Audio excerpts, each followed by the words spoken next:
ये सपोले हैं, ये आरएसएस के सपोले हैं, उनको कुचलने की जरूरत है। ऐसे माहौल में हमारे आप सब लोगों से अपील है, ये जो भेड़िए की संतान, ये जो 56 इंच के सपोले इस कैंपस में घूम रहे हैं, इनको हमको रिजेक्ट करने की जरूरत है। जब तक हम जनता के मुद्दों को क्लीन नहीं करेंगे, हम इन सपोलों को नहीं हरा सकते हैं। अगर इन सपोलों को हराना है तो हमको जनता के मुद्दे को क्लीन करना पड़ेगा।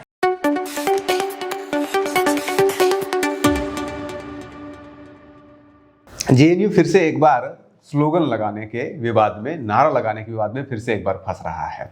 और वीडियो अब तक आप देख चुके होंगे, लेकिन वो वीडियो तो आज हम दिखाई देंगे जो कि आप देख चुके होंगे। लेकिन उससे ज़्यादा इंपॉर्टेंट, आज से 10 साल पहले हम एक वीडियो दिखाएंगे कन्हैया कुमार का, जो उस समय, जिस समय ये कन्हैया कुमार वीडियो बना रहे हैं, या फिर जब कन्हैया कुमार का ये जो वीडियो है उसमें ये अध्यक्ष नहीं बने थे। अध्यक्ष बनने से 2-3 दिन पहले का वीडियो है, जब जेएनयू में अध्यक्ष पद के चुनाव से पहले प्रेसिडेंशियल डिबेट होता है।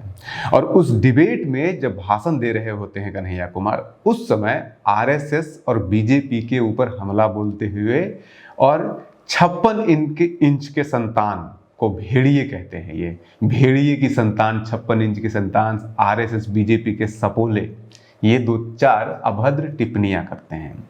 लेकिन उस समय जब कन्हैया कुमार अध्यक्ष नहीं बने होते हैं, और ये वीडियो जो है वो सितंबर के पहले हफ्ते का वीडियो है 2015 का। तब तक एनडीए की सरकार आ चुकी है, मोदी जी देश के प्रधानमंत्री बन चुके हैं, यानी कि आरएसएस बीजेपी की सरकार आ चुकी है। लेकिन उस समय इसका कहीं कोई कॉग्निजेंस नहीं लिया गया, किसी तरह का कोई आपत्ति टिप्पणी कुछ भी नहीं किया गया। दोस्तों, आप सबको पता है कि इस कैंपस में पीछे जो लोग शंख बजा रहे हैं, उनके द्वारा इस कैंपस में क्या किया जा रहा है।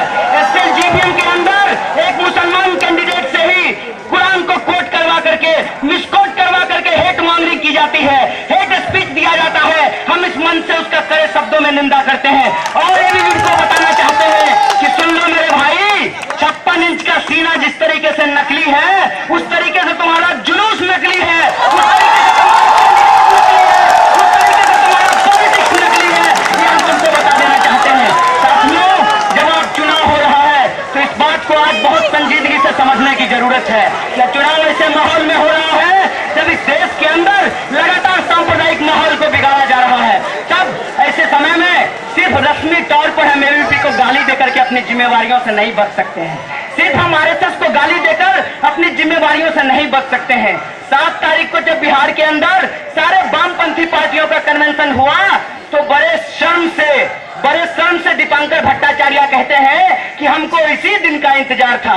कॉमरेड, आपको इस दिन का इंतजार था कि इस दिन के अंदर बीजेपी की सरकार बन जाए, आपको इस बात का इंतजार था कि इस देश के अंदर एक सांप्रदायिक सरकार बन जाए। तब आपको लेफ्ट यूनिटी की याद आई है, लेकिन लेफ्ट यूनिटी की बात ऑल इंडिया स्टूडेंट फेडरेशन हमेशा से करता रहा है। और मैं आपको बताना चाहता हूं, 1970 में जब एसएफआई एएसएफ से अलग हुआ, तब जब यहां पहला चुनाव हुआ तो एएसएफ ने एसएफआई के साथ चुनाव लड़ा, और जब चुनाव हम साथ लड़े तब हम फ्री थिंकर को हराए थे, और कॉमरेड प्रकाश करात पहले प्रेसिडेंट हुए थे इस कैंपस में, और कॉमरेड कमल मित्र चुनाव पहले जनरल सेक्रेटरी हुए थे इस कैंपस में। हम हमेशा से लेफ्ट यूनिटी के साथ खड़े हुए हैं, और हम जब भी लेफ्ट यूनिटी की बात करते हैं तो ये आयशा के लोग कहते हैं, और इनका एक घिनौना, भद्दा और भोंडा मजाक निकलता है चुनाव के वक्त में, जो अनहद गर्जे के नाम से जाना जाता है। वो कहता है कि ये लेफ्ट यूनिटी नहीं है, ये आयशा के खिलाफ यूनिटी है। कॉमरेड, क्या आप ये बोलते हैं कि आपकी भाषा जॉर्ज बुश की भाषा है? जॉर्ज बुश कहता है कि जो हमारे साथ नहीं है वो आतंकवाद के साथ खड़ा है। आज आयशा कह रही है कि जो हमारा क्रिटिसिज्म करेगा वो प्रशासन के साथ खड़ा है। हमको इस जॉर्ज बुश की भाषा को रिजेक्ट करना है, हमको इस मोदी की भाषा को रिजेक्ट करना है। दोस्तों, साथियों, जब ऐसे माहौल में चुनाव हो रहा है, जब एबीवीपी का एक कैंडिडेट खड़ा होकर के हमको सेकुलरिज्म समझा रहा है, हमको बता रहा है कि आपको हिंदू धर्म की रक्षा करनी पड़ेगी, तो मैं कहना चाहता हूं कि हिंदू धर्म की रक्षा करने का ठेका आरएसएस ने लिया है, बीजेपी ने लिया है। आज तक हमने सुना था कि धर्म इंसान की रक्षा करता है। ये एबीवीपी का कैंडिडेट उल्टी गंगा बहा रहा है। ये मैं इनसे पूछना चाहता हूं कि हिंदू धर्म में लिखा हुआ है कि कण कण में राम बसे हैं, लेकिन इनको राम कहां दिखाई देते हैं? इनको बाबरी मस्जिद में राम दिखाई देते हैं।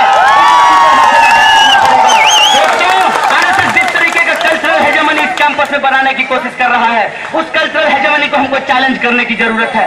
और जब हम उस कल्चरल हेजेमनी को चैलेंज करेंगे तब हम इनके पॉलिटिकल प्रोपेगेंडा को खारिज करेंगे। तब हम इनसे पूछेंगे कि एक तरफ ये सेक्टेरियन लेफ्ट है और दूसरी तरफ ये सपोले हैं, ये आरएसएस के सपोले हैं, इनको कुचलने की जरूरत है।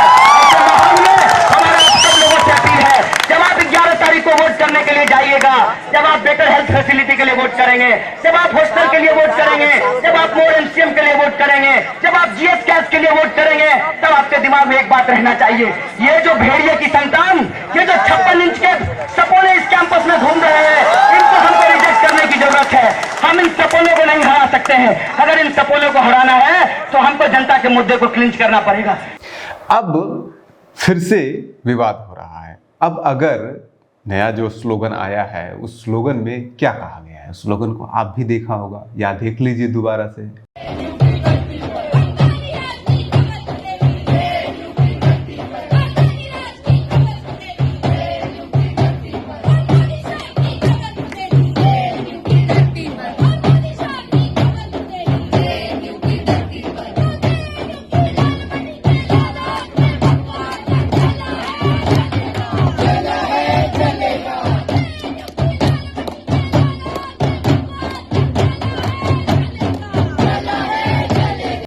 इस पूरे स्लोगनिंग में यही कहा गया है ना कि मोदी शाह की कब्र खुदेगी जेएनयू की धरती पर। प्राइम मिनिस्टर यानी कि प्रधानमंत्री या फिर गृह मंत्री नहीं बोला जा रहा है, शब्द का इस्तेमाल किया जा रहा है। तो अगर मोदी शाह या फिर आरएसएस की कब्र खुदेगी जेएनयू की धरती पर, सबसे पहले तो ये कोई नया नारा नहीं है, ये तब से लगाया जा रहा है जब मोदी के बारे में ये नारा तो आज से नहीं 2002 के बाद से ही लग रहा है जेएनयू के अंदर। और इस तरह के नारे हमेशा वहां पे लगते हैं। एबीवीपी के लोग यानी कि जो विद्यार्थी परिषद के लोग हैं वो भी ये नारा लगाते हैं, कम्युनिस्टों की कब्र खुदेगी जेएनयू की धरती पर, लाल सेना की कब्र खुदेगी जब जेएनयू की धरती पर, ये सब नारे वो भी लगाते हैं। तो ये नारा कोई नया नहीं है वहां पे। अब अगर इस नारे के लिए जेएनयू प्रशासन छात्रों के ऊपर एफआईआर करने के लिए इनवाइट कर सकती है, तो फिर 2015 में क्यों नहीं इनवाइट किया गया था? एक पॉसिबल कारण ये हो सकता है कि उस समय जो जेएनयू के वाइस चांसलर थे वो सपूरी जी थे और वो कहीं ना कहीं इस तरह की चीज़ों में बिल्कुल नहीं पढ़ना चाहते थे। वो डिसेंट को रिकॉग्नाइज करते थे, एक्सेप्ट करते थे। वो हम भी उस समय जेएनयू के स्टूडेंट थे। कई बार तो ऐसा हुआ है कि वो हम लोग नारा लगा रहे हैं, सब लोग नारा लगा रहे हैं जेएनयू प्रशासन के खिलाफ, वीसी के खिलाफ, और पीछे से आगे खड़े होकर वो भी नारा लगाने लगते थे जेएनयू वीसी हम शर्मिंदा है, या फिर जो भी वीसी के खिलाफ जो भी नारे लगते थे। लेकिन उसके बाद फिर सत्ता बदला, वीसी बदला और नए वीसी के साथ फिर बहुत सारी घटनाएं हुई। 16 फरवरी 2016 की, 9 फरवरी 2016 की भी घटना होती है, फिर अभी ये घटना हो रही है। अब इससे भी ज़्यादा इम्पोर्टेंट एक और बात, एक और इंसिडेंट आपको याद दिलाते हैं कि आज से लगभग 20 साल पहले जाइए, 10 साल पहले ये कन्हैया का वीडियो है, और 10 साल पहले और पीछे चले जाइए। साल था 2005, 15 नवंबर, 14 नवंबर के बाद 15 नवंबर 2005 का दिन था। उस समय देश के प्रधानमंत्री मनमोहन सिंह बन चुके थे और मनमोहन सिंह गए थे जेएनयू में, वहाँ पे एक प्रोग्राम में, और उस जेएनयू के प्रोग्राम में वहाँ के छात्र संघों ने या फिर जितने भी कह सकते हैं अलग अलग लेफ्ट पार्टी के जितने भी स्टूडेंट थे, उन सभी ने मिल करके इनका विरोध किया था। काला झंडा दिखाया था, जूता दिखाया था, और वहाँ पे प्रोग्राम मनमोहन सिंह का हुआ है, फोटो भी है। और ये प्रोग्राम था बेसिकली जेएनयू में अगर आप जाएंगे तो एडमिन ब्लॉक के पास, एडमिनिस्ट्रेटिव ब्लॉक के पास जवाहरलाल नेहरू का एक स्टैचू उस समय इनॉग्रेट किया गया था, जो कि आप इस फोटो में भी देख सकते हैं। मनमोहन सिंह उसी स्टैचू के साथ खड़े हुए हैं। अभी उसी स्टैचू के सामने विवेकानंद का भी स्टैचू लग गया है, मेरे ख्याल से 17-18 के आसपास है। तो उसको इनॉग्रेट करने के लिए, उसको मतलब उसका इनॉग्रेशन करने के लिए गए थे, और उसी समय का ये सारा खेल है। अब वहाँ पे इनॉग्रेशन के बाद मनमोहन सिंह ने जो भाषण दिया था वो काबिले तारीफ था। उन्होंने उस विरोध प्रदर्शन का जिक्र करते हुए वॉल्टियर जो दार्शनिक एक हुआ करते थे यूरोप के, उनको कोट करते हुए कहा था मनमोहन सिंह ने कि मैं आपसे असहमत हूँ, आप जो विरोध कर रहे हैं उससे मैं असहमत हूँ, लेकिन मैं आपके विरोध करने के अधिकार का पूरा समर्थन करता हूँ, सम्मान करता हूं और मरते जीवन तक सम्मान करता रहूंगा।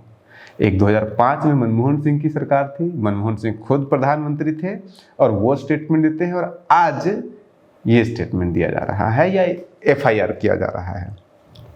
अब एक और इंसिडेंट याद कर लीजिए, साल था 1977, इमरजेंसी खत्म हुआ था। इमरजेंसी खत्म होने के बाद उस समय ये नियम था कि जो भी देश के प्रधानमंत्री होते थे वही JNU के चांसलर हुआ करते थे।